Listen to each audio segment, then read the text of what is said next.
ਜੀ ਦੋਸਤੋ, social media ਅੱਜ ਦੇ ਜ਼ਮਾਨੇ ਦੇ ਵਿੱਚ, ਅੱਜ ਦੀ ਮਾਡਰਨ ਈਰਾ ਦੇ ਵਿੱਚ ਪ੍ਰਧਾਨ ਹੈ। ਵੱਡੀ ਏਜੰਸੀਜ਼ ਨੇ ਜੇਕਰ ਖਬਰ ਦਾ ਕੋਈ ਖੁਰਾ ਖੋਜ ਲੱਭਣਾ ਹੁੰਦਾ ਹੈ ਤਾਂ ਸੋਸ਼ਲ ਮੀਡੀਆ ਤੋਂ ਵਧੀਆ ਹੋਰ ਕੋਈ ਵੀ ਬੇਸ ਉਹਨਾਂ ਵਾਸਤੇ ਨਹੀਂ ਹੁੰਦਾ। ਉਸ ਤੋਂ ਬਾਅਦ ਫਰਦਰ ਇਨਵੈਸਟੀਗੇਸ਼ਨ ਦੇ ਲਈ ਅੱਗੇ ਜਾਇਆ ਜਾਂਦਾ ਹੈ। ਇੱਕ ਇਸੇ ਤਰ੍ਹਾਂ ਦੀ ਬਹੁਤ ਹੀ ਜ਼ਿਆਦਾ ਵਾਇਰਲ ਖਬਰ ਜੋ ਕਿ ਅੱਜ ਕੱਲ੍ਹ ਸੁਰਖੀਆਂ ਬਟੋਰ ਰਹੀ ਹੈ, ਟਵਿੱਟਰ ਤੇ ਲੋਕ ਬਹੁਤ ਵੱਡੀ ਤਾਦਾਦ ਦੇ ਵਿੱਚ ਉਸ ਨੂੰ ਸ਼ੇਅਰ ਕਰ ਰਹੇ ਨੇ, ਉਹ ਹੋਰ ਕੁਝ ਨਹੀਂ ਹੈ, ਉਹ ਹੈ ਆਸਟ੍ਰੇਲੀਆ ਦੇ ਵਿੱਚ ਚੂਹਿਆਂ ਦੀ ਬਾਰਿਸ਼ ਹੁੰਦੀ ਦੇਖੀ ਗਈ। ਇਸ ਖਬਰ ਦੇ ਪਿਛਲੇ ਪਰਦੇ ਦੇ ਪਿੱਛੇ ਕੀ ਕੁਝ ਫੈਕਟਸ ਹੈਗੇ ਆ, ਤਮਾਮ ਚੀਜ਼ਾਂ, ਤਮਾਮ ਜਾਣਕਾਰੀ ਅੱਜ ਦੇ ਇਸ ਪ੍ਰੋਗਰਾਮ ਦੇ ਵਿੱਚ ਤੁਹਾਡੇ ਨਾਲ ਸਾਂਝਾ ਕਰਾਂਗੇ। ਮੈਂ ਹਾਂ ਤੁਹਾਡੇ ਨਾਲ ਗੁਰਨੀਤ ਤੇ ਤੁਸੀਂ ਦੇਖ ਰਹੇ ਹੋ ਦਾ ਅਨਮਿਊਟ।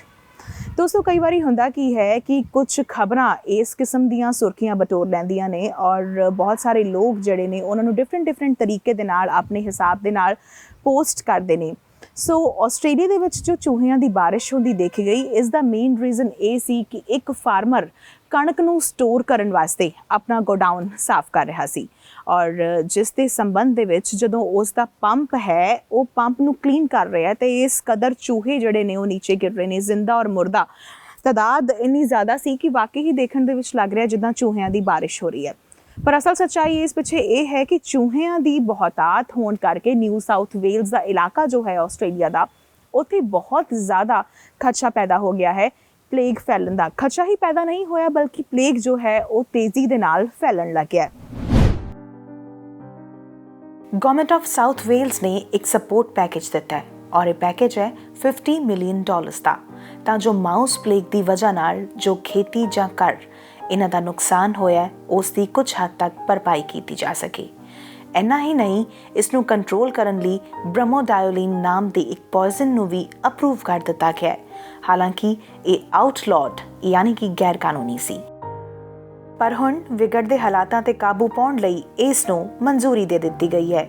ਇਸ ਦੇ ਨਾਲ ਹੀ ਮਿਲਦੀ ਜੁਲਦੀ ਇੰਡੀਅਨ ਪੋਇਜ਼ਨ ਸੀ ਜੋ ਪਹਿਲਾਂ ਬੈਨ ਸੀ, ਪਰ ਇਹ ਪੋਇਜ਼ਨ ਜਿਸ ਨੂੰ ਮਨਜ਼ੂਰੀ ਦਿੱਤੀ ਗਈ ਹੈ ਉਹ ਇੰਡੀਅਨ ਪੋਇਜ਼ਨ ਨਾਲੋਂ ਵੀ ਕਰੀਬਨ 4 ਗੁਣਾ ਜ਼ਿਆਦਾ ਟੌਕਸਿਕ ਯਾਨੀ ਕਿ ਜ਼ਹਿਰੀਲੀ ਹੈ।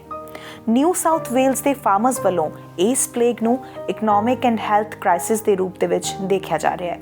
ਇਸ ਦੇ ਚੱਲਦੇ ਇਹ ਮੰਗ ਕੀਤੀ ਜਾ ਰਹੀ ਸੀ ਕਿ ਜੋ ਕੋਸਟ ਆਫ ਬੇਟ ਯਾਨੀ ਕਿ ਚੂਹਿਆਂ ਨੂੰ ਮਾਰਨ ਦੇ ਲਈ ਜੋ ਦਾਣਾ ਪਾਇਆ ਜਾ ਰਿਹਾ ਹੈ ਉਸ ਦਾ 50% ਗਵਰਨਮੈਂਟ ਪੇ ਕਰੇ, ਪਰ ਹੁਣ ਹਾਲਾਤਾਂ ਨੂੰ ਵੇਖਦਿਆਂ ਇਸ ਨੂੰ ਵਧਾਉਣ ਦੀ ਮੰਗ ਵੀ ਕੀਤੀ ਜਾ ਰਹੀ ਹੈ। ਤੁਸੀਂ ਅਕਸਰ ਫਿਸ਼ ਰੇਨ ਜਾਂ ਸਨੇਕ ਰੇਨ ਬਾਰੇ ਸੁਣਿਆ ਹੋਣਾ। ਅਸਲ ਦੇ ਵਿੱਚ ਕਈ ਵਾਰੀ ਹਾਈ ਟਾਈਡ ਆਉਣ ਕਰਕੇ ਬਹੁਤ ਸਾਰੀਆਂ ਮੱਛਲੀਆਂ ਗਰਾਊਂਡ ਏਰੀਆ ਤੇ ਜਾਂ ਸੜਕਾਂ ਤੇ ਇਸ ਕਦਰ ਆ ਜਾਂਦੀਆਂ ਨੇ ਜਿੱਦਾਂ ਲੱਗਦਾ ਹੈ ਕਿ ਮੱਛਲੀਆਂ ਦੀ ਬਰਸਾਤ ਹੋ ਰਹੀ ਹੋਵੇ। ਇਸੇ ਤਰ੍ਹਾਂ ਸਨੇਕਸ ਦੇ ਨਾਲ, ਬਿੱਛੂਆਂ ਦੇ ਨਾਲ ਵੀ ਅਸੀਂ ਕਾਫੀ ਮਰਤਬਾ ਇਹ ਚੀਜ਼ਾਂ ਸੋਸ਼ਲ ਮੀਡੀਆ ਤੇ ਵੀ ਦੇਖਣ ਦੇ ਵਿੱਚ ਸਾਨੂੰ ਆਈਆਂ। ਇਸ ਤੋਂ ਇਲਾਵਾ ਚੂਹਿਆਂ ਦੀ ਬਾਰਿਸ਼ ਆਪਣੇ ਆਪ ਦੇ ਵਿੱਚ ਬੜੀ ਅਜੀਬੋ-ਗਰੀਬ ਗੱਲ ਹੈ। ਨਿਊ ਸਾਊਥ ਵੇਲਜ਼ ਦਾ ਇਲਾਕਾ ਜਿੱਥੇ ਇਹ ਖਦਸ਼ਾ ਪੈਦਾ ਹੋ ਗਿਆ ਹੈ ਕਿ ਹੁਣ ਉੱਥੇ ਪਲੇਗ ਜਿਹੜਾ ਉਹ ਦਸਤਕ ਦੇ ਰਿਹਾ ਹੈ ਤੇ ਇੰਨੀ ਵੱਡੀ ਤਾਦਾਦ ਦੇ ਵਿੱਚ ਦਸਤਕ ਦੇ ਰਿਹਾ ਹੈ ਕਿ ਸ਼ਾਇਦ ਇਸ ਨੂੰ ਕਾਬੂ ਕਰਨਾ ਮੁਸ਼ਕਿਲ ਹੋ ਜਾਵੇ। ਸਾਇੰਟਿਸਟ ਦੇ ਅਕੋਰਡਿੰਗ ਕਿਉਂਕਿ ਇਸ ਸਾਲ ਅਨਾਜ ਦੀ ਬਹੁਤਾਤ ਹੋ ਗਈ ਸੀ, ਜਿਸ ਕਰਕੇ ਜੋ ਚੂਹਿਆਂ ਵਾਸਤੇ ਖਾਣਾ ਜਿਹੜਾ ਹੈ ਉਹ ਵਾਫਰ ਹੈ, ਬਹੁਤਾਤ ਦੇ ਵਿੱਚ ਹੈ ਔਰ ਉਹਨਾਂ ਨੂੰ ਪਨਪਨ ਦੇ ਵਿੱਚ ਆਸਾਨੀ ਹੋ ਰਹੀ ਹੈ। ਪਰ ਗਵਰਨਮੈਂਟ ਨੇ ਇਸ ਨੂੰ ਪੈਂਡੈਮਿਕ ਐਲਾਨ ਦਿੱਤਾ ਹੈ। ਆਪਣੇ ਆਪ ਦੇ ਵਿੱਚ ਵੱਡੀ ਜਾਣਕਾਰੀ ਤੁਹਾਡੇ ਨਾਲ ਜੋ ਅਸੀਂ ਸਾਂਝੀ ਕਰਨ ਜਾ ਰਹੇ ਹਾਂ ਉਹ ਇਹ ਹੈ ਕਿ ਇਸ ਪਲੇਗ ਨੂੰ ਸਦੀ ਦਾ ਸਭ ਤੋਂ ਵਰਸਟ ਪਲੇਗ ਸਾਇੰਟਿਸਟਸ ਵੱਲੋਂ ਕਿਹਾ ਜਾ ਰਿਹਾ ਹੈ। ਕਿਉਂ ਕਿਹਾ ਜਾ ਰਿਹਾ ਹੈ? ਕਿਉਂਕਿ ਰੀਸੈਂਟ ਡਿਕੇਡਸ ਦੇ ਵਿੱਚ ਕਦੇ ਇਸ ਤਰ੍ਹਾਂ ਦੀ ਮਹਾਮਾਰੀ ਜਿਹੜੀ ਹੈ ਉਹ ਸਾਨੂੰ ਕਦੇ ਦੇਖਣ ਦੇ ਵਿੱਚ ਸਾਹਮਣੇ ਨਹੀਂ ਆਈ। ਦੋਸਤੋ, ਹਾਲੇ ਤਾਂ ਅਸੀਂ ਕਰੋਨਾ ਸੰਕਟ ਦੇ ਵਿੱਚੋਂ ਹੀ ਆਪਣੇ ਆਪ ਨੂੰ ਉਭਾਰ ਨਹੀਂ ਸਕੇ ਕਿ ਇੱਕ ਹੋਰ ਮਹਾਮਾਰੀ ਸਾਡੀ ਬਰੂਹਾਂ ਤੇ ਦਸਤਕ ਦੇਣ ਨੂੰ ਹੈ। ਕਿ ਇਤਿਹਾਸ ਜੋ ਅਸੀਂ ਅਕਸਰ ਸੁਣਦੇ ਹਾਂ, ਜੋ ਆਪਣੇ ਆਪ ਨੂੰ ਸਦਾ ਦੁਹਰਾਉਂਦਾ ਆਇਆ ਹੈ, 13s ਦੇ ਵਿੱਚ, 17s ਵਿੱਚ, 19s ਦੇ ਵਿੱਚ ਜੋ ਪਲੇਗ ਮਹਾਮਾਰੀ ਫੈਲੀ ਜਿਸ ਨੇ ਦੇਸ਼ਾਂ ਦੇ ਦੇਸ਼, ਘਰਾਂ ਦੇ ਘਰ, ਪਿੰਡਾਂ ਦੇ ਪਿੰਡ ਖਾਲੀ ਕਰ ਦਿੱਤੇ, ਕਿ ਇਹ ਕਰੋਨਾ ਮਹਾਮਾਰੀ ਦਾ ਇੱਕ ਹੋਰ ਵਿਗੜਿਆ ਹੋਇਆ ਰੂਪ ਅਸੀਂ ਇਸ ਨੂੰ ਕਹਿ ਸਕਦੇ ਹਾਂ। ਆਓ ਇਸ ਮੁਤਲਕ ਤਮਾਮ ਜਾਣਕਾਰੀ ਦੇ ਨਾਲ ਤੁਹਾਨੂੰ ਵੀ ਵਾਬਸਤਾ ਕਰਾਉਂਦੇ ਹਾਂ।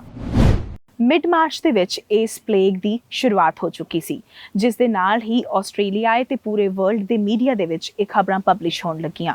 ਇਹਨਾਂ ਰੈਂਪੇਜਿੰਗ ਮਾਈਸ ਕਰਕੇ ਉੱਥੋਂ ਦੇ ਫਾਰਮਰਸ ਨੂੰ ਲੱਖਾਂ ਡਾਲਰਸ ਦਾ ਨੁਕਸਾਨ ਤੱਕ ਹੋ ਗਿਆ ਸੀ। ਨਾਲੋਂ ਨਾਲ ਇਜ਼ਰਾਈਲ ਦੇ ਵਿੱਚ ਵੀ ਇੱਕ ਇਸੇ ਕਿਸਮ ਦਾ ਪਲੇਗ ਹਾਲ ਹੀ ਦੇਖਣ ਨੂੰ ਮਿਲਿਆ ਸੀ, ਪਰ ਸੁਣਨ ਦੇ ਵਿੱਚ ਆਇਆ ਕਿ ਇਜ਼ਰਾਈਲ ਨੇ ਕਾਫੀ ਹੱਦ ਤੱਕ ਉਸ ਉੱਤੇ ਕਾਬੂ ਪਾ ਲਿਆ ਸੀ। ਆਓ ਇਹਨਾਂ ਰੋਡੈਂਟਸ ਕਰਕੇ, ਇਹਨਾਂ ਰੈਂਪੇਜਿੰਗ ਮਾਈਸ ਕਰਕੇ ਕਿਸ ਤਰ੍ਹਾਂ ਦੀਆਂ ਮੁਸ਼ਕਿਲਾਤਾਂ ਦਾ ਜਾਂ ਮੁਸ਼ਕਿਲ ਹਾਲਾਤਾਂ ਦਾ ਸਾਹਮਣਾ ਕਰਨਾ ਪੈਂਦਾ ਹੈ, ਤੁਹਾਨੂੰ ਦੱਸਦੇ ਹਾਂ ਔਰ ਨਾਲੇ ਹੀ ਇਹਨਾਂ ਦੇ ਨਾਲ ਜੁੜੇ ਹੋਏ ਕੁਝ ਇੰਟਰਸਟਿੰਗ ਫੈਕਟਸ ਤੁਹਾਡੇ ਨਾਲ ਸਾਂਝੇ ਕਰਦੇ ਹਾਂ। ਜੀ ਦੋਸਤੋ, ਇਹਨਾਂ ਰੋਡੈਂਟਸ ਦੇ ਬਰੀਡਿੰਗ ਸਾਈਕਲ ਦੀ ਕਹਾਣੀ ਆਪਣੇ ਆਪ ਦੇ ਵਿੱਚ ਬਹੁਤ ਹੀ ਇੰਟਰਸਟਿੰਗ ਕਹਾਣੀ ਹੈ। ਇਹ ਰੋਡੈਂਟਸ ਜੋ ਨੇ ਉਹ ਬੜੀ ਤੇਜ਼ੀ ਦੇ ਨਾਲ ਇਹਨਾਂ ਦੀ ਤਾਦਾਦ ਦੇ ਵਿੱਚ ਇਜ਼ਾਫਾ ਹੋਣ ਦੇ ਪਿੱਛੇ ਕਾਰਨ ਕੀ ਹੈ ਕਿ ਬੜੀ ਜਲਦੀ ਰਿਪਰੋਡਿਊਸ ਕਰ ਸਕਦੇ हैं। ਇਹਨਾਂ ਦਾ ਬਰੀਡਿੰਗ ਸਾਈਕਲ ਜੋ ਹੈ ਉਹ 21 ਡੇਜ਼ ਦਾ ਹੁੰਦਾ ਹੈ, ਯਾਨੀ ਕਿ ਇੱਕ ਕਪਲ ਆਫ ਮਾਈਸ ਜੋ ਹੈ ਉਹ ਇੱਕ ਸੀਜ਼ਨ ਦੇ ਵਿੱਚ ਲਗਭਗ 500 ਸਪ੍ਰਿੰਗਸ ਦਿੰਦਾ ਹੈ। ਔਰ ਜੇਕਰ ਤੁਸੀਂ ਇਸ 500 ਨੂੰ ਥਾਊਜ਼ੈਂਡਸ ਜਾਂ ਲੈਕਸ ਨਾਲ ਮਲਟੀਪਲਾਈ ਕਰੋ ਤੇ ਤੁਸੀਂ ਦੇਖ ਸਕਦੇ ਹੋ ਕਿ ਇਹ ਅੰਕੜਾ ਕਿੱਥੋਂ ਤੀਕ ਜਾਂਦਾ ਹੈ। ਆਸਟ੍ਰੇਲੀਆ ਦੀ ਇੱਕ ਏਜੰਸੀ ਦੇ ਮੁਤਾਬਿਕ ਆਸਟ੍ਰੇਲੀਆ ਦੇ ਵਿੱਚ ਕਰੀਬਨ 2200 ਸਪੀਸ਼ੀਜ਼ ਰੋਡੈਂਟਸ ਦੀਆਂ ਸਰਵਾਈਵ ਕਰ ਰਹੀਆਂ ਨੇ ਔਰ ਇੰਨਾ ਹੀ ਨਹੀਂ, ਨੇਟਿਵ ਸਟੇਟਸ ਤੋਂ 60 ਹੋਰ ਸਪੀਸ਼ੀਜ਼ ਵੀ ਆਸਟ੍ਰੇਲੀਆ ਦਾ ਹਿੱਸਾ ਨੇ। ਇਸੇ ਤਰ੍ਹਾਂ ਸਾਲ 1347 ਦੇ ਵਿੱਚ ਅਕਤੂਬਰ ਦਾ ਮਹੀਨਾ, ਜਦੋਂ ਯੂਰਪ ਦਾ ਮੌਸਮ ਬਹੁਤ ਖੁਸ਼ਗਵਾਰ ਸੀ, ਕਾਲੇ ਸਮੁੰਦਰ ਦੇ ਵਿੱਚ ਲੰਮੀ ਦੂਰੀ ਤੈਅ ਕਰਕੇ ਹਜ਼ਾਰਾਂ ਹੀ ਜਹਾਜ਼ ਸਿਸਲੇ ਦੀ ਬੰਦਰਗਾਹ ਪਹੁੰਚੇ ਸਨ, ਜਿੱਥੇ ਲੋਕ ਆਪਣੇ ਨੇਟਿਵਸ ਨੂੰ, ਰਿਲੇਟਿਵਸ ਨੂੰ ਲੈਣ ਦੇ ਲਈ ਬੇਸਬਰੀ ਦੇ ਨਾਲ ਕਿਨਾਰੇ ਖੜੇ ਉਡੀਕ ਕਰ ਰਹੇ ਸਨ। ਜਹਾਜ਼ ਕਿਨਾਰੇ ਤਾਂ ਲੱਗ ਗਏ ਪਰ ਕੋਈ ਵੀ ਵਿਅਕਤੀ ਬਾਹਰ ਨਹੀਂ ਆਇਆ। ਕਿਸੇ ਨੂੰ ਕੁਝ ਸਮਝ ਨਹੀਂ ਆ ਰਿਹਾ ਸੀ। ਜਦੋਂ ਜਹਾਜ਼ ਵਿੱਚ ਚੜ੍ਹ ਕੇ ਵੇਖਿਆ ਗਿਆ ਤਾਂ ਜਹਾਜ਼ ਲਾਸ਼ਾਂ ਨਾਲ ਭਰੇ ਹੋਏ ਸਨ। ਦਰਅਸਲ ਇਹ ਮੌਤਾਂ ਪਲੇਗ ਕਾਰਨ ਹੋਈਆਂ ਸਨ। ਜਹਾਜ਼ ਤੇ ਸਵਾਰ ਹੋ ਕੇ ਆਈ ਇਸ ਮਹਾਮਾਰੀ ਨੇ ਯੂਰਪ ਦੇ ਲਗਭਗ ਅੱਧੀ ਆਬਾਦੀ ਨੂੰ ਖਤਮ ਕਰ ਦਿੱਤਾ। ਇਹ ਕੁਝ ਹੋਰ ਨਹੀਂ ਸੀ ਬਲਕਿ ਪਲੇਗ ਸੀ, ਜਿਸ ਨੂੰ ਨਾਮ ਦਿੱਤਾ ਗਿਆ ਸੀ ਬਲੈਕ ਡੈਥ। ਇਤਿਹਾਸ ਦੀ ਕੋਈ ਵੀ ਬਿਮਾਰੀ, ਮਹਾਮਾਰੀ ਬਲੈਕ ਪਲੇਗ ਜਿੰਨੀ ਖਤਰਨਾਕ ਤੇ ਵੱਡੀ ਨਹੀਂ ਸੀ। ਬਲੈਕ ਪਲੇਗ ਫੈਲਿਆ ਕਿਸ ਤਰ੍ਹਾਂ ਸੀ, ਇਸ ਤੋਂ ਤਾਂ ਸਭ ਜਾਣੂ ਨੇ, ਪਰ ਇਹ ਬਿਮਾਰੀ ਖਤਮ ਕਿਸ ਤਰ੍ਹਾਂ ਹੋਈ, ਇੱਕ ਵੱਡਾ ਸਵਾਲ ਹਰ ਇੱਕ ਜ਼ਿਹਨ ਵਿੱਚ ਹੈ। ਜਾਂ ਕਿ ਇਹ ਸੱਚਮੁੱਚ ਖਤਮ ਹੋ ਗਿਆ ਜਾਂ ਕਰੋਨਾ ਵਾਇਰਸ ਦੀ ਤਰ੍ਹਾਂ ਅਸੀਂ ਇੱਕ ਹੋਰ ਵੱਡੀ ਬਿਮਾਰੀ ਦੇ ਆਉਣ ਦਾ ਇੰਤਜ਼ਾਰ ਕਰ ਰਹੇ ਹਾਂ। ਕੁਝ ਬੁੱਧੀਜੀਵੀਆਂ ਦਾ ਕਹਿਣਾ ਹੈ ਕਿ ਲੋਕਾਂ ਵੱਲੋਂ ਇਹ ਮੰਨਿਆ ਜਾਂਦਾ ਹੈ ਕਿ ਬਲੈਕ ਪਲੇਗ ਹੌਲੀ-ਹੌਲੀ ਖਤਮ ਹੋ ਗਿਆ। ਕੋਈ ਵੀ ਚੀਜ਼ ਜਦੋਂ ਆਪਣੀ ਪੀਕ ਤੇ ਜਾਂਦੀ ਹੈ ਤੇ ਉਸ ਨੂੰ ਨਿਵਾਣ ਵੱਲ ਆਉਣਾ ਹੀ ਪੈਂਦਾ ਹੈ। ਇੱਕ ਯੂਨੀਵਰਸਲ ਲਾਅ ਵੀ ਹੈ। ਕੁਝ ਰਿਸਰਚਰਸ ਦਾ ਕਹਿਣਾ ਹੈ ਕਿ ਲੋਕੀ ਹੌਲੀ-ਹੌਲੀ ਐਜੂਕੇਟਿਡ ਹੋ ਗਏ, ਮਾਡਰਨਾਈਜੇਸ਼ਨ ਦਾ ਅਸਰ ਹੋਇਆ ਤੇ ਪਲੇਗ ਹੌਲੀ-ਹੌਲੀ ਖਤਮ ਹੋ ਗਿਆ। ਪਿਛਲੇ ਸਾਲਾਂ ਦੌਰਾਨ ਆਸਟ੍ਰੇਲੀਅਨ ਸਰਕਾਰ ਵੱਲੋਂ ਹਜ਼ਾਰਾਂ ਹੀ ਊਂਠਾਂ ਨੂੰ ਮਾਰ ਦਿੱਤਾ ਗਿਆ ਸੀ। ਇਸ ਕਰਕੇ ਮਾਰਿਆ ਗਿਆ ਸੀ ਕਿਉਂਕਿ ਆਸਟ੍ਰੇਲੀਆ ਦੇ ਨਿਊ ਸਾਊਥ ਵੇਲਸ ਇਲਾਕੇ ਦੇ ਵਿੱਚ ਪਾਣੀ ਦੀ ਕਿੱਲਤ ਪੈਦਾ ਹੋ ਗਈ ਸੀ, ਜਿਸ ਕਰਕੇ ਸਰਕਾਰ ਨੂੰ ਲੱਗ ਰਿਹਾ ਸੀ ਕਿ ਇਹ ਊਂਠ ਬਹੁਤ ਜ਼ਿਆਦਾ ਪਾਣੀ ਪੀ ਰਹੇ ਨੇ ਔਰ ਪਾਣੀ ਦੀ ਕਿੱਲਤ ਨੂੰ ਹੋਰ ਵਧਾ ਸਕਦੇ ਨੇ, ਜਿਸ ਦੇ ਚਲਦਿਆਂ 10,000 ਤੋਂ ਜ਼ਿਆਦਾ ਊਂਠਾਂ ਨੂੰ ਮਾਰ ਮੁਕਾ ਦਿੱਤਾ ਗਿਆ ਸੀ। ਨਾਲੋਂ ਨਾਲ ਇਹ ਵੀ ਮੰਨਿਆ ਜਾਂਦਾ ਸੀ ਕਿ ਇੱਕ ਊਂਠ ਇੱਕ ਸਾਲ ਦੇ ਵਿੱਚ 10 ਟਨ ਮਿਥੇਨ ਪ੍ਰੋਡਿਊਸ ਕਰਦਾ ਹੈ ਔਰ ਇਹ ਮਿਥੇਨ ਕਾਰਬਨ ਡਾਈਆਕਸਾਈਡ ਦੇ ਬਰਾਬਰ ਹੀ ਹੈ। ਸੋ ਵਾਤਾਵਰਣ ਦੇ ਵਿੱਚ ਮਿਥੇਨ ਦੀ ਮਾਤਰਾ ਵੀ ਲਗਾਤਾਰ ਵਧ ਰਹੀ ਸੀ। ਪਲੇਗ ਦੇ ਇਤਿਹਾਸ ਦੀ ਗੱਲ ਕਰੀਏ ਤਾਂ ਪਲੇਗ ਡਾਕਟਰ ਮਾਸਕ ਯੂਰਪ ਦੇ ਵਿੱਚ ਬਹੁਤ ਜ਼ਿਆਦਾ ਫੇਮਸ ਸੀ। ਇੱਕ ਇਸ ਤਰ੍ਹਾਂ ਦੀ ਪੋਸ਼ਾਕ ਹੈ ਜੋ ਇਤਿਹਾਸ ਵਿੱਚ ਕਾਫੀ ਪ੍ਰਸਿੱਧ ਰਹੀ। ਲੰਬਾ ਸਮਾਂ ਇਸ ਦਾ ਇਸਤੇਮਾਲ ਕੀਤਾ ਗਿਆ। ਇਸ ਤੇ ਲੱਗੀ ਚੁੰਝ ਆਪਣੇ ਆਪ ਦੇ ਵਿੱਚ ਬਹੁਤ ਹੀ ਰਹੱਸਮਈ ਜਾਪਦੀ ਹੈ। ਜਾਂਸ ਤਲੋਂਗ ਇੱਕ ਫ੍ਰੈਂਚ ਡਾਕਟਰ ਸੀ ਜਿਸ ਨੇ ਪਲੇਗ ਡਾਕਟਰ ਸੂਟ ਦਾ ਆਵਿਸ਼ਕਾਰ ਕੀਤਾ ਸੀ। ਰੋਮ ਵਿੱਚ 1.5 ਲੱਖ ਤੇ ਨੇਬਲਸ ਵਿੱਚ 3 ਲੱਖ ਲੋਕ ਪਲੇਗ ਕਰਕੇ ਮਰ ਚੁੱਕੇ ਸਨ। ਇਹ ਪਲੇਗ ਸੂਟ ਕਿੰਨਾ ਕਾਰਗਰ ਸੀ, ਹਾਲਾਂਕਿ ਇਹ ਕਹਿਣਾ ਮੁਸ਼ਕਿਲ ਹੈ, ਪਰ ਬਾਅਦ ਦੇ ਵਿੱਚ ਬਹੁਤ ਸਾਰੇ ਨਾਟਕਾਂ ਦੇ ਵਿੱਚ ਚੁੰਝ ਵਾਲੇ ਡਾਕਟਰ ਦਾ ਕੈਰੈਕਟਰ ਇਹ ਬਣ ਚੁੱਕਾ ਸੀ। ਚੁੰਝ ਵਿੱਚ ਜੜੀਆਂ ਬੂਟੀਆਂ ਰੱਖੀਆਂ ਜਾਂਦੀਆਂ ਸਨ, ਗੁਲਾਬ, ਕਪੂਰ, ਪੁਦੀਨਾ ਆਦਿ, ਕਿਉਂਕਿ ਲੋਕਾਂ ਦਾ ਮੰਨਣਾ ਸੀ ਕਿ ਪਲੇਗ ਸ਼ਾਇਦ ਹਵਾ ਨਾਲ ਫੈਲਦਾ ਹੈ ਤੇ ਜੜੀਆਂ ਬੂਟੀਆਂ ਹਵਾ ਨੂੰ ਸ਼ੁੱਧ ਕਰਨ ਦਾ ਕੰਮ ਕਰਦੀਆਂ ਨੇ। ਇਹ ਲੈਦਰ ਦੇ ਸੂਟ ਨੂੰ ਪਾਉਣ ਨਾਲ ਹਾਲਾਂਕਿ ਕਈ ਡਾਕਟਰਸ ਇਲਾਜ ਦੌਰਾਨ ਖੁਦ ਪਲੇਗ ਦਾ ਸ਼ਿਕਾਰ ਵੀ ਹੋ ਗਏ ਸਨ। ਜੀ ਦੋਸਤੋ, ਹੁਣ ਚੂਹੇ ਜਦੋਂ ਇੰਨੀ ਵੱਡੀ ਤਾਦਾਦ ਦੇ ਵਿੱਚ ਇਨਸਾਨੀ ਬਸਤੀ ਦੇ ਨਾਲ ਵਿਚਰਨ ਲੱਗ ਜਾਣਗੇ ਤਾਂ ਤੁਸੀਂ ਆਪ ਸਮਝੋ ਕਿ ਇਸ ਦਾ ਇਫੈਕਟ ਜਿਹੜਾ ਹੈ ਉਹ ਇਨਸਾਨਾਂ ਉੱਤੇ ਜ਼ਰੂਰ ਪਏਗਾ। ਉੱਥੋਂ ਦੀ ਫਾਰਮਿੰਗ ਉੱਤੇ ਹੀ ਨਹੀਂ, ਉੱਥੋਂ ਦੇ ਲਾਈਫ ਸਟਾਕ ਉੱਤੇ ਹੀ ਨਹੀਂ, ਉਹਨਾਂ ਦੀ ਬਿਜ਼ਨਸ, ਉਹਨਾਂ ਦੇ ਹਸਪੀਟਲਸ, ਯਾਨੀ ਕਿ ਹਰ ਜਗ੍ਹਾ ਇਹਨਾਂ ਚੂਹਿਆਂ ਦੀ ਐਂਟਰੀ ਹੋ ਚੁੱਕੀ ਹੈ ਔਰ ਇਹਨਾਂ ਰੋਡੈਂਟਸ ਕਰਕੇ ਲੋਕਾਂ ਦਾ ਜੀਣਾ ਜਿਹੜਾ ਹੈ ਉਹ ਦੁਸ਼ਵਾਰ ਹੋ ਚੱਲਿਆ ਹੈ। ਨਾਲੋਂ ਨਾਲ ਜੇਕਰ ਅਸੀਂ ਗੱਲ ਕਰੀਏ ਕਿ ਗਵਰਨਮੈਂਟ ਨੇ ਕਰੀਬਨ $50 ਮਿਲੀਅਨ ਦਾ ਇੱਕ ਫੰਡ ਜਿਹੜਾ ਰਾਹਤ ਫੰਡ ਜਿਹੜਾ ਹੈ ਉਹ ਇਹਨਾਂ ਕਿਸਾਨਾਂ ਨੂੰ ਦੇ ਦਿੱਤਾ। ਐਕਸਪਰਟਸ ਮੁਤਾबिक ਇਹ ਨਾਮੁਰਾਦ ਪਲੇਗ ਸਿਰਫ ਇੱਕ ਕੰਟਰੀ ਪ੍ਰੋਬਲਮ ਨਹੀਂ ਰਹੇਗਾ। It could reach Sydney in the couple of weeks. ਜੀ ਹਾਂ, ਬਹੁਤ ਜਲਦ ਇਹ ਸਿਡਨੀ ਵੱਲ ਨੂੰ ਆਪਣੇ ਕਦਮ ਵਧਾ ਰਿਹਾ ਹੈ। ਨਿਊ ਸਾਊਥ ਵੇਲਸ ਦੀ ਕਮਿਊਨਿਟੀ ਨੂੰ ਇਸ ਪਲੇਗ ਨਾਲ ਜੂਝਦਿਆਂ ਕਈ ਮਹੀਨੇ ਆਲਰੇਡੀ ਹੋ ਚੁੱਕੇ ਨੇ। ਜਿੱਥੇ ਸਮਰ ਕ੍ਰੌਪ ਨੂੰ ਇਹਨਾਂ ਨੇ ਬਹੁਤ ਹੀ ਜ਼ਿਆਦਾ ਨੁਕਸਾਨ ਪਹੁੰਚਾ ਦਿੱਤਾ ਹੈ, ਉੱਥੇ ਹੀ ਵਿੰਟਰ ਕ੍ਰੌਪਸ ਦੀ ਬਿਜਾਈ ਦੇ ਵਿੱਚ ਵੀ ਸਮੱਸਿਆ ਆ ਰਹੀ ਹੈ। ਇਹ ਰੋਡੈਂਟਸ ਕੰਟਰੀ ਤੇ ਆਊਟਸਾਈਡ ਏਰੀਆ ਦੇ ਵਿੱਚ ਮਾਈਗ੍ਰੇਟ ਕਰਨ ਲੱਗੇ ਨੇ। ਐਕਸਪਰਟਸ ਮੁਤਾਬਿਕ ਅਗਸਤ 2021 ਤੱਕ ਇਹਨਾਂ ਦੀ ਜਨਸੰਖਿਆ ਪੀਕ ਤੇ ਹੋਏਗੀ ਤੇ ਯਕੀਨਨ ਖਤਰਾ ਬਹੁਤ ਵੱਡਾ ਹੈ। ਗਰਮੀ ਦੀ ਰੁੱਤ ਵਿੱਚ ਇਹ ਰੋਡੈਂਟਸ ਬੀਚਿਸ ਵੱਲ ਨੂੰ ਮੂਵ ਹੁੰਦੇ ਨੇ ਕਿਉਂਕਿ 2 ਤੋਂ 5 ml ਪਾਣੀ ਇਹਨਾਂ ਦੀ ਹਰ ਇੱਕ ਦਿਨ ਦੀ ਜ਼ਰੂਰਤ ਹੈ। ਪਰ ਕੋਲਡਰ ਕੰਡੀਸ਼ਨਸ ਦੇ ਵਿੱਚ ਇਹ ਘਰੇਲੂ ਛੱਤਾਂ ਦੇ ਵਿੱਚ ਰਹਿਣਾ ਪਸੰਦ ਕਰਦੇ ਨੇ। ਪਹਿਲਾਂ ਤਾਂ ਨਿਊ ਸਾਊਥ ਵੇਲਸ ਹੀ ਇਸ ਤੋਂ ਪ੍ਰਭਾਵਿਤ ਸੀ, ਪਰ ਹੁਣ ਸਿਡਨੀ ਸਾਈਡਰਸ ਵੀ ਇਸ ਜੰਗ ਦਾ ਹਿੱਸਾ ਬਣ ਚੁੱਕੇ ਨੇ। ਇਹਨਾਂ ਰੋਡੈਂਟਸ ਦੀ ਵਜ੍ਹਾ ਦੇ ਨਾਲ $100 ਮਿਲੀਅਨ ਦਾ ਨੁਕਸਾਨ ਹੋ ਚੁੱਕਾ ਹੈ। ਹਰ ਇੱਕ ਡਿਕੇਡ ਦੇ ਵਿੱਚ ਕਿਹਾ ਜਾਂਦਾ ਹੈ ਕਿ ਇਸ ਤਰ੍ਹਾਂ ਦਾ ਇੱਕ ਪਲੇਗ ਇੱਕ ਵਾਰ ਆਸਟ੍ਰੇਲੀਆ ਵਿੱਚ ਆਪਦਾ ਜ਼ਰੂਰ ਬਣਦਾ ਹੈ। ਜੀ ਦੋਸਤੋ, ਹੁਣ ਜੇਕਰ ਇਹ ਰੋਡੈਂਟਸ ਇੰਨੀ ਵੱਡੀ ਤਾਦਾਦ ਦੇ ਵਿੱਚ ਇਨਸਾਨੀ ਬਸਤੀ ਦੇ ਨਾਲ ਸਰਵਾਈਵ ਕਰਨਗੇ ਤਾਂ ਤੁਸੀਂ ਆਪ ਸੋਚ ਸਕਦੇ ਹੋ ਕਿ ਖਤਰਾ ਬਹੁਤ ਵੱਡਾ ਹੈ।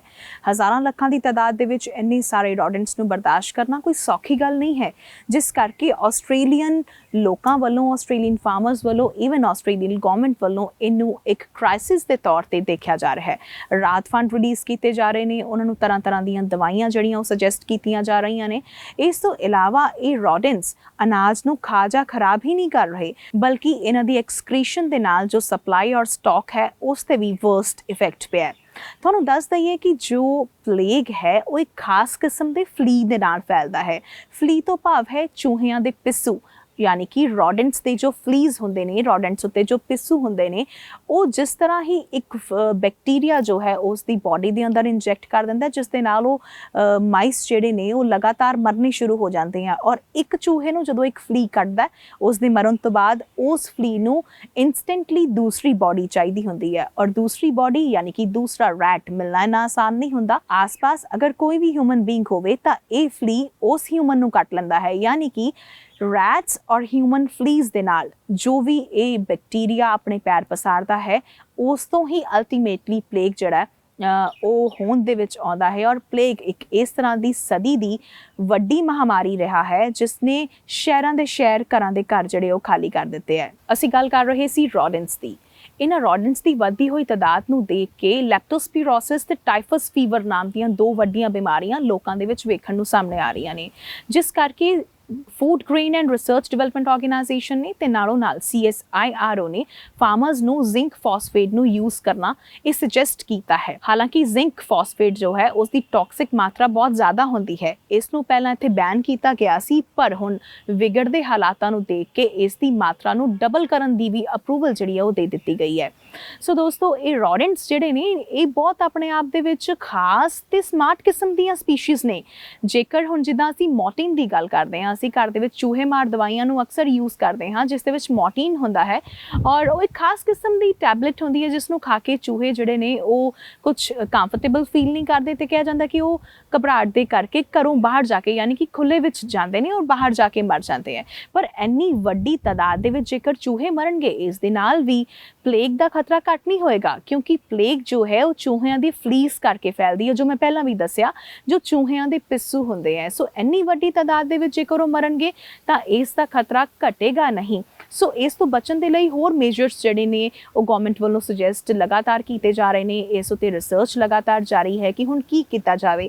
ਇੰਨਾ ਹੀ ਨਹੀਂ, ਜੋ ਪਹਿਲਾਂ ਸੰਸਾਰ ਦੇ ਵਿੱਚ ਇਹ ਖਾਸ ਕਿਸਮ ਦਾ ਜਿਹੜਾ ਪੈਂਡੈਮਿਕ ਹੈ ਉਹ ਆਪਣੇ ਪੈਰ ਪਸਾਰ ਚੁੱਕਾ ਸੀ, ਜਿਸ ਨੇ ਅੱਧਾ ਯੂਰਪ ਲਗਭਗ ਖਾਲੀ ਕਰ ਦਿੱਤਾ ਸੀ, ਉਹਨਾਂ तमाम ਚੀਜ਼ਾਂ ਨੂੰ ਰਿਸਰਚ ਕਰਕੇ ਤੇ ਅੱਜ ਦੇ ਜ਼ਮਾਨੇ ਦੇ ਵਿੱਚ ਉਹ ਕਿਸ ਤਰ੍ਹਾਂ ਉਹ ਪੈਮਾਨੇ ਦੇ ਵਿੱਚ ਉਹ ਫਿੱਟ ਕੀਤੇ ਜਾ ਸਕਦੇ हैं, तमाम ਚੀਜ਼ਾਂ ਗਵਰਨਮੈਂਟ ਜਿਹੜੀ ਉਹ ਡਿਸਾਈਡ ਕਰਨ ਦੇ ਵਿੱਚ ਲੱਗੀ ਹੋਈ ਹੈ। ਪਰ ਹਾਲੇ ਵੀ ਉਹਨਾਂ ਦੇ ਹੱਥ ਕੋਈ ਖਾਸ ਖੁਰਾਕ ਜਿਹੜਾ ਉਹ ਨਹੀਂ ਲੱਗਿਆ।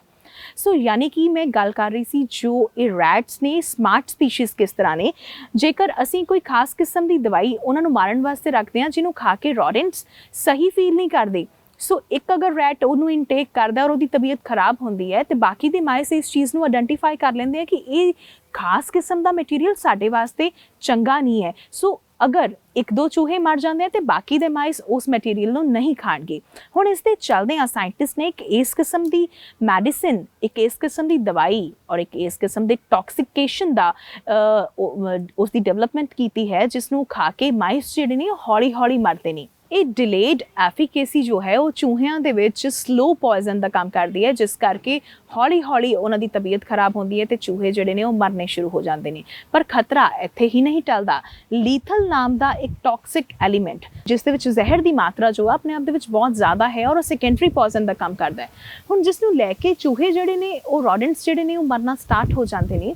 ਮਰਨ ਤੋਂ ਬਾਅਦ ਯਾਨੀ ਕਿ ਇੱਕ ਟੌਕਸੀਕੇਸ਼ਨ ਦੇ ਨਾਲ ਇੱਕ ਚੂਹੇ ਦੀ ਮੌਤ ਹੋ ਗਈ, ਪਰ ਜੋ ਬਾਕੀ ਦੇ ਬਰਡਸ ਜਾਂ ਬਾਕੀ ਦੇ ਹੋਰ ਜਿਹੜੇ ਪੈਟਸ ਨੇ ਜੋ ਡਿਪੈਂਡ ਕਰਦੇ ਨੇ ਜਾਂ ਮਰੇ ਹੋਏ ਚੂਹਿਆਂ ਨੂੰ ਖਾ ਲੈਂਦੇ ਨੇ, ਇਹ ਉਹਨਾਂ ਦੀ ਬਾਡੀ ਦੇ ਵਿੱਚ ਜਾ ਕੇ ਵੀ ਇੱਕ ਸੈਕੰਡਰੀ ਪੋਇਜ਼ਨ ਦਾ ਕੰਮ ਕਰੇਗਾ।